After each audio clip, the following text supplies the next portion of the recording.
them all. And unfortunately, the Astros did not win this game. And Dusty Baker, did he stick around with Jake Odorizzi too long? I guess that's a question. I mean, he showed a little faith in him, and this first time he did it all year, but this time it backfired a little bit. Then the bullpen backfired a little bit. So we're going to talk about this and more on a live edition of the Locked On Astros podcast.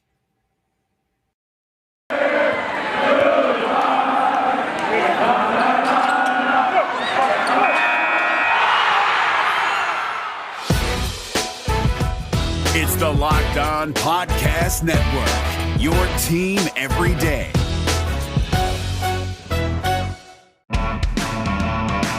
Hello and welcome to Locked On Astros, your daily Astros podcast. Here are your hosts, Eric the Man Huysman and Brett H-Town Wheelhouse Chancey.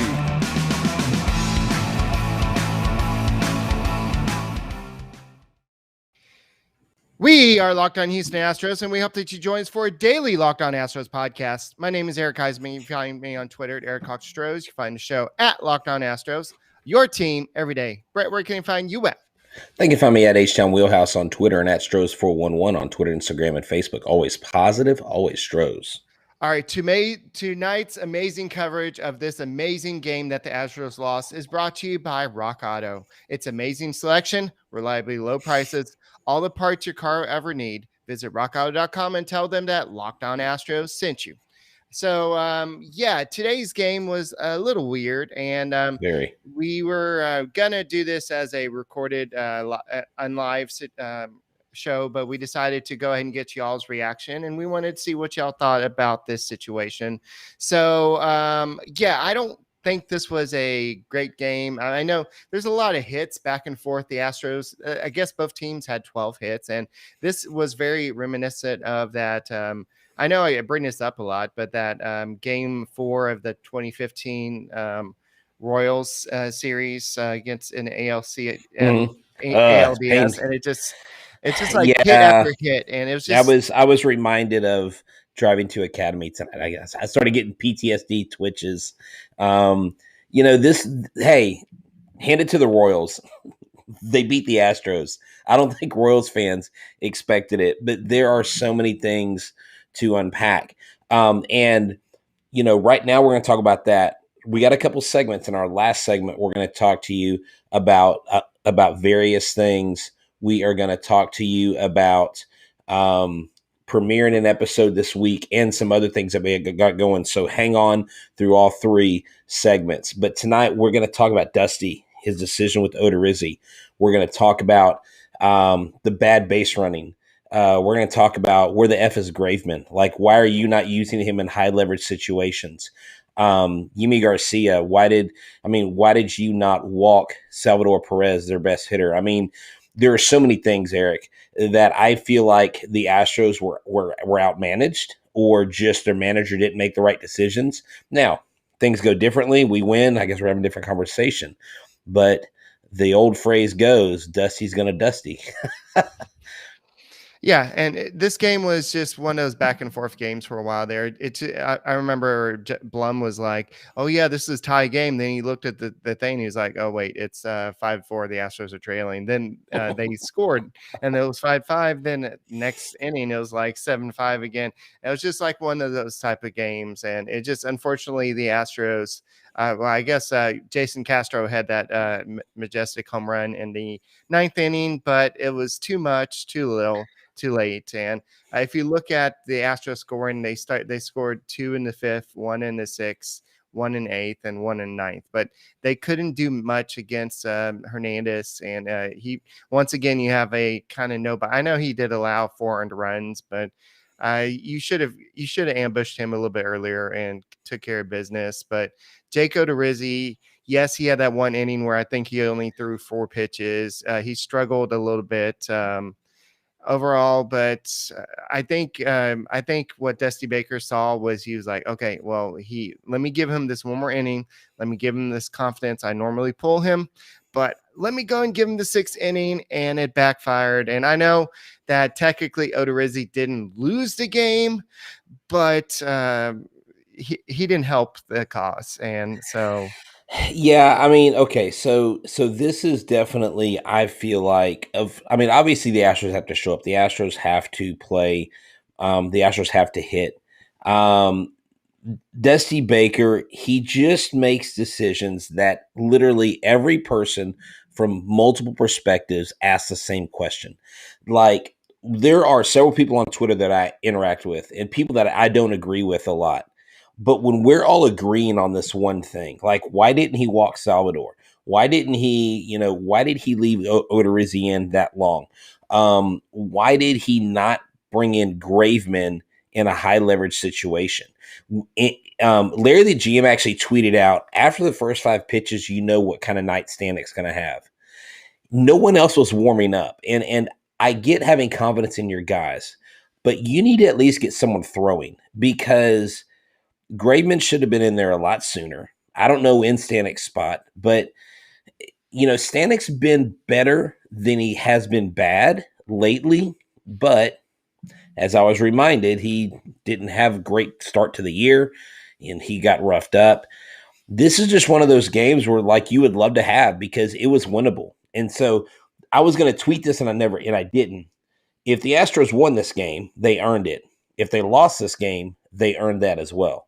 Like, the Royals won this game and the Astros actually gave it to them, and I think deserved to not win the game because they didn't do enough. And why the heck was Aledmus Diaz?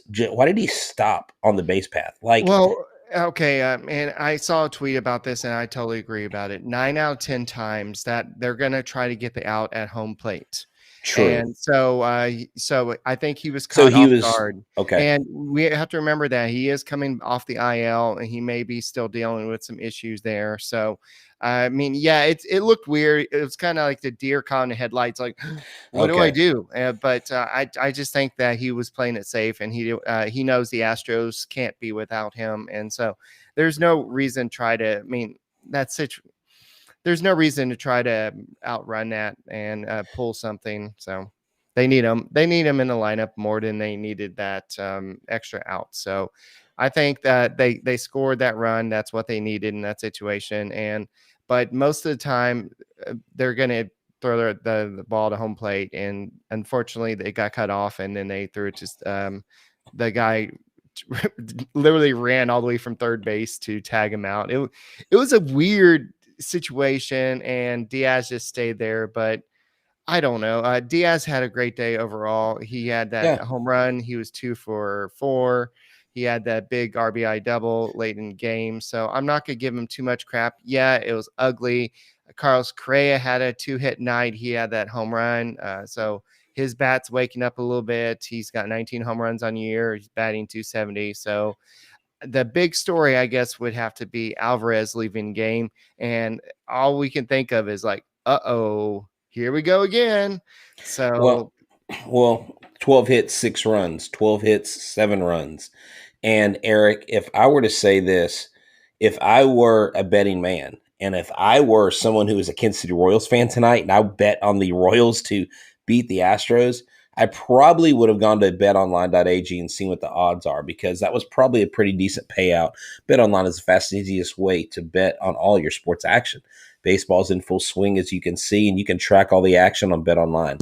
Get all the latest news, odds, and info on all your sporting needs, including MLB, NBA, NHL, and all your UFC and MMA action. Before the next pitch, head over to BetOnline on your laptop or mobile device and check out all the great sporting news, sign-up bonuses, and contest information. Don't sit by the sidelines anymore. This is your chance to get into the game. Head to the website or use your mobile device and sign up today and receive your 50% welcome bonus. That's right, 50% welcome bonus on your first deposit. You've got to use the promo code LOCKED ON. BetOnline, your online sportsbook experts. all right. So I know we went earlier to go watch some Little League baseball or softball at Hooters, and they had some great wings there. So tell us a little bit about Hooters. Yeah, let me just tell you, the wait staff is amazing, the service is impeccable, and the food is superb. But every Thursday night, they have a thing called Texas Thursday. Come see your favorite Hooters calendar girls in cutoff jeans and cowgirl boots and dance to Copperhead Road, sorry. $15 buckets, $5 crafts, and more. this Thursday, every Thursday, I might add. Here's the location: 20796 Gulf Freeway in the Floor and Decor parking lot. It's the Hooters Webster. And whether it's UFC, whether it's football, preseason, whether it's baseball, whether it's Little international League sports, softball. Little League softball, Little League baseball, whatever it is you're watching, you bring in the family, your friends. They've got good wings. They've got cold beer and the world famous Hooters girls. And guess what? There's no cover charge. So take it from myself and Eric. It's a great place to eat. When you get there, tell them Locked On Astros sent you, because Hooters is where the hot stuff is. All right, so I know in the chat a lot of people are giving Jake Odorizzi a little bit of slack today, and I don't blame him. He was pitched 5 1/3 innings, allowed 8 hits, 4 earned runs, 2 walks, 2 strikeouts, 1 homer, 89 pitches. So you Man, can he's see getting why. slack. Yeah, I mean, a lot of people have been saying they need to DFA him and get rid of him, and what was he still doing on the team? And Yeah, uh, you mean, don't. meanwhile, Jose Urquidy's on the mound saying, "Almost there." So he's throwing off the mound in Florida, so that's good. So yeah, it's like the last game we saw him pitch. He pitched really good, and he said he worked on his mechanics. In this game, it just wasn't the same. So that's the type of pitcher he is at this time of his career. So Odorizzi on Dozier's homer, he said that was a poor execution of a pitch at literally the wrong time. It was middle down and a spinner. Yeah. So basically, So what happened with Yordan? Someone on the chat says that they read that Yordan had a stomach ache and that's why he was pulled. Is that what you yes. read? Mhm. Okay. Yes. Yeah, he said he had an upset stomach basically the whole game. So Dusty Baker said, "You know what, poor Yordan, I'm going to go ahead and sit you down. You go to that bathroom. You take care of your business." Oh, So, but wow. it was just at the Probably some of wrong that Kansas time. City barbecue, which is, I mean, it can't be that good. You're right. That's probably what upset Well, his stomach. aren't they famous for that? Yeah, but this is Texas, though, man. It's okay. They can be famous for that. Okay, nah, they're famous for getting beat by Tom Brady in the Super Bowl. Okay. Oh, I guess at least they have a Super Bowl. Anyways, Yes, but Alvarez, that was kind of a little scary moment for him to leave, but hopefully it is just an upset stomach, and that's something that's not going to. Somebody said a certain restaurant. I'm not going to say it, and but it was funny. So anyway, but oh yeah, I see Bregman it. is still pointing out on Twitter which one his quad is, and pointing. So I guess he's arguing with everybody on Twitter what the quad is, and you can tell he's being really salty right now, Yeah, and yeah, he he's wants to come actually. back.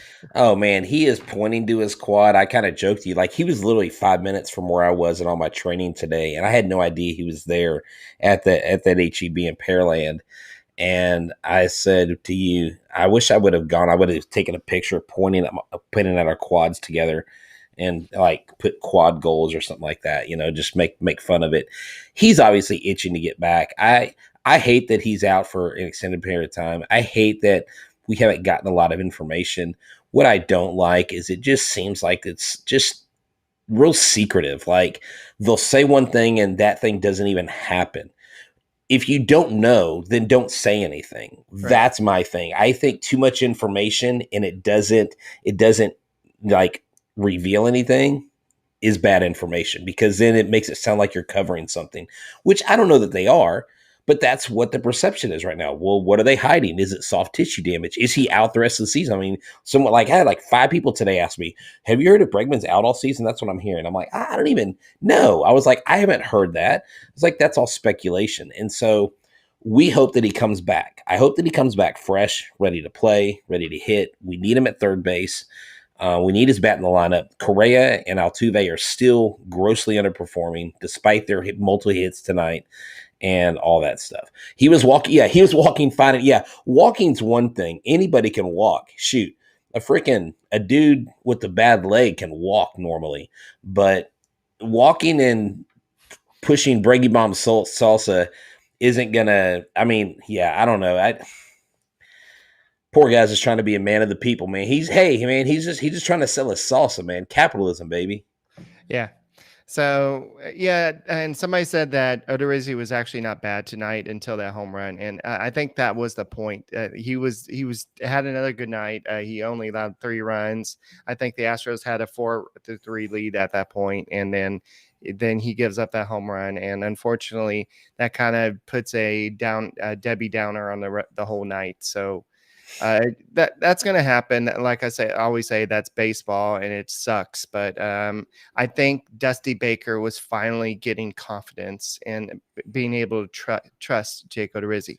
So all y'all can say all y'all want about Dusty Baker. I'm not really defending him, but I think this was him finally getting him off the training wheels, and he was about to get him to ride that bike and on a straight line, and then the wheels fell off. And so Are you starting a new fan club, Eric?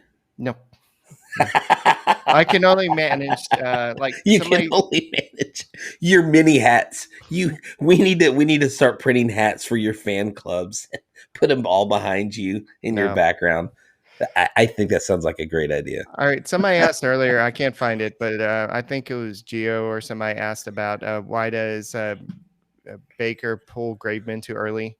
I don't think he pulls him too early. He didn't even pitch him today, but I think Graveman has been limited all year with the Mariners, and they had kind of a set limit because he was coming off injury last year, and he's a former starter being worked into the bullpen. So they're kind of managing his workload. So I think you're going to see him being limited a little bit, but the Astros have gotten talk to him and say he's okay going back to back, but I don't think you're going to see that too often. So they're going to want to pitch him in the right situation. So in a tie game against a bad team like the Royals, and as close as today's game was, I don't think it was the right time to bring in Well, Graveman, I honestly. think the reason why people want him is because literally the point that I saw made over and over was you brought him in for high leverage situations. This is a high leverage situation. This is a team that continues to come back. So why not get a guy that's going to turn the water off and cut the runs off and stop the runs from happening? Okay. And then that way, once you pull ahead, you can stay ahead. And I don't think Emi Garcia in that spot, whether he's in there and doing good, they should have had him walk Salvador Perez. You don't walk. You don't. I mean, the base was open. You walk him. It's that kind of a game. There are simple managerial moves tonight that didn't happen that the most basic fundamental baseball fan can understand. And why do I know that? Because they're voicing it, and it's people that know baseball that are saying this. These aren't just like schmucks, like, guys that don't know anything, like they play cricket and then they just watch an occasional baseball game, like they know what they're talking about. Well, I'm just saying how Dusty thinks. I guess I'm starting to think like Dusty. What's the matter with me? Yeah, It's I like don't know if you want to do that. Are you about to maybe my retire? parts are not right, and I need Oh, maybe I need some more parts, and maybe I need to call Rock Auto and get a tune up or something. yeah, maybe Dusty needs to call rockauto.com. With the ever increasing numbers of makes and models, it's now impossible for your local chain store, auto parts store to stock all the parts you need. Why endure all the often endless, pointless possibilities, intimidating questions, and wait for the person behind the counter to order the parts from their computer, choosing only the brand that their warehouse carries? Now you can take control into your hands, save time and money when using Rock Auto. Why choose to spend 30, 50, sometimes 100% more for the same parts from your local store? Rock Auto is a family-owned business serving do-it-yourselfers for over 20 years. Their prices are reliably low for every customer. They have everything you can need: brake parts, tail lamps, motor oil, even new carpet. I mean, for your minivan, Geo, even new carpet. That's right. And go explore their easy-to-use website today and find the solution for your auto part needs, because our boy Johnny Munoz drives a massive dually, so he's going to go to rockauto.com. Go to rockauto.com right now and see all the parts that you will need that are available for your car or truck. Right, Locked On and How Did You Hear About Us box, so that they know that we sent you. Amazing selection, reliably low prices, all the parts your car will ever need. rockauto.com. All right, I know it's a little late at night, and I know that I don't think Hooters has any fish, but you know who does have fish? Wild Alaskan does. Great lead in. Wild Alaskan Company is they are this amazing company that delivers the most tasty seafood, the best seafood, the freshest seafood right to your door. You think from Alaska? Yes, from Alaska. It is properly sourced. Like in the day where you're trying to get fit and healthy and you need omega-3s and proteins, why go to the seafood counter? It's intimidating. And so you get to order your fish, what you want to eat. You don't have to guess like what cuts, what's the best. They do it all for you, literally the way that nature intended. The Wild Alaskan Company sources wild caught seafood from Alaska and the Pacific Northwest. They deliver high quality, sustainably sourced wild caught seafood. Each shipment contains premium wild caught, individually wrapped portions of delicious seafood that's ready to prepare and easy to cook. Wild Alaskan Company seafood is how nature intended it to be, always wild, never farmed or modified, and contains no antibiotics. You can adjust, pause, or cancel your membership anytime. They offer 100% satisfaction. So here's your deal. Write this down, folks. Right now, you can get $15 off your first box of premium seafood when you visit wildalaskancompany.com/MLB. That's wildalaskancompany.com/MLB for $15 off your first box. All right, so we kind of teased something in the first segment, and let's go and talk about it. The Astros are going to be signing another big-time international free agent in the next the international signing period that starts in January, and it is Carlos Espinoza. He is 19. He is a right-handed pitcher, and he has a great fastball over 95 miles per hour, and he left Cuba in March of 2020. He's trained by Hector Barrios, the same trainer as Vladimir Gutierrez, and the bonus is $450,000. So the Astro, he was supposed to have signed with the Pirates, but that fell through. So now he will be signing with the Astros, and so that's from Francis Romero. So yeah, I mean he's looking sweet in his Pit Viper style sunglasses, but it was amazing what had happened was he basically stayed in the U.S. after they were trying to qualify for the Olympics. They were in Florida. They were actually playing at the Palms where the Astros and Nationals play.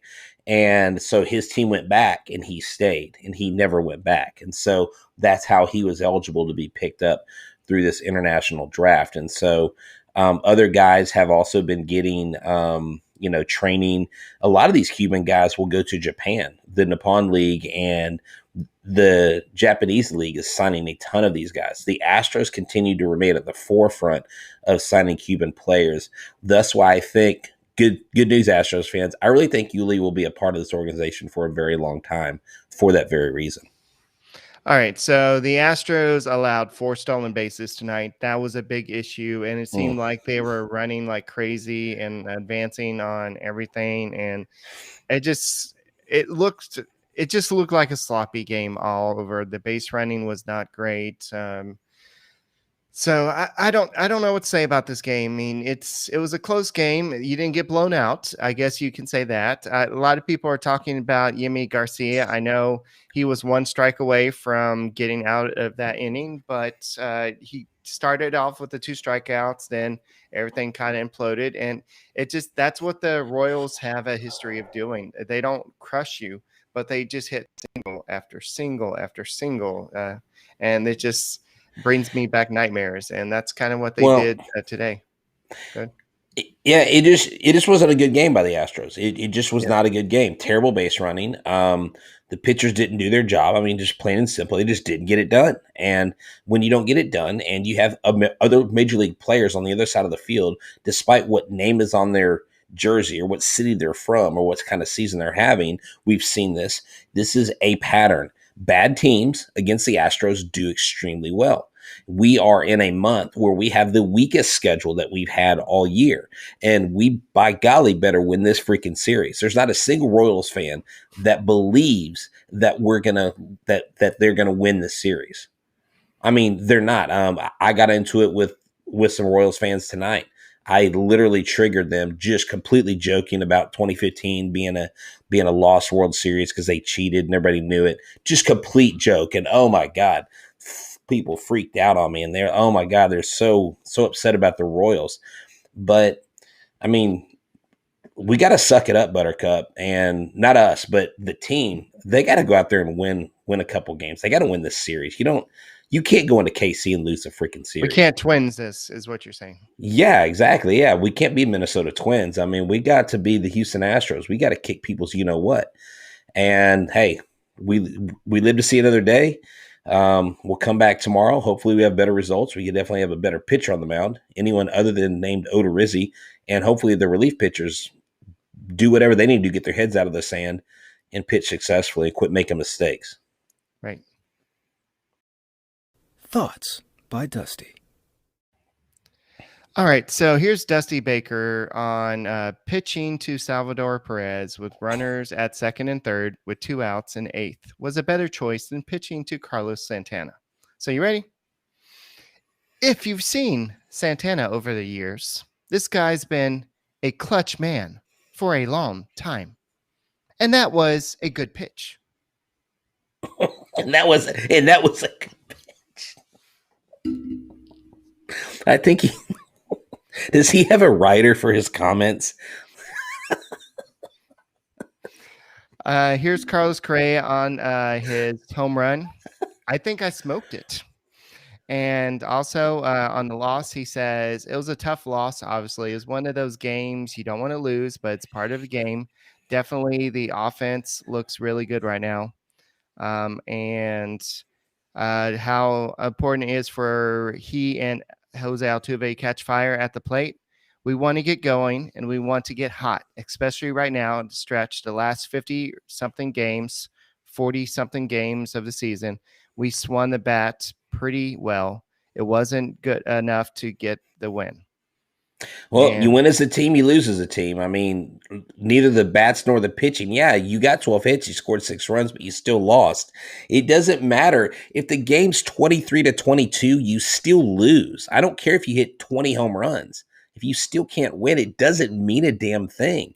Whether you score 6 runs, you hit, oh, great, good job. That's not it. Okay, I have one more quote from Dusty on the Royals stealing 4 bases. You ready? Yeah. That's the Kansas City Royals games for as long as I can remember.